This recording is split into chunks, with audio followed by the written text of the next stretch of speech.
fireplace damper stuck or hard to open. You're not alone, and fixing it can save you from cold drafts and wasted energy.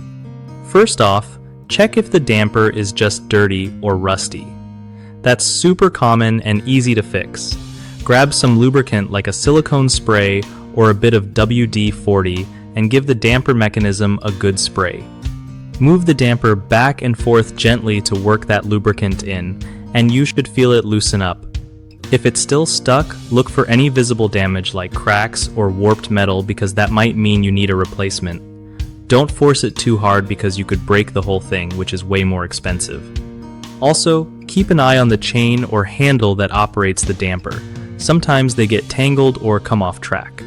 If you notice soot buildup around the damper, clean that off with a wire brush. It can prevent smooth movement. Lastly, remember to check and clean your chimney regularly to avoid future damper issues and keep everything running smoothly. One of the biggest problems with fireplace dampers is ignoring regular maintenance, which leads to rust and stiffness. Fix it by lubricating yearly. Another common mistake is forcing a stuck damper open, which can break the mechanism. Always be gentle and inspect first. Lastly, homeowners often overlook soot buildup around the damper, causing it to stick. Just clean it off with a wire brush to keep things moving easily. BigHomeProjects.com helps homeowners connect with trusted local contractors who actually know what they're doing, so you don't have to stress over repairs like a stuck fireplace damper.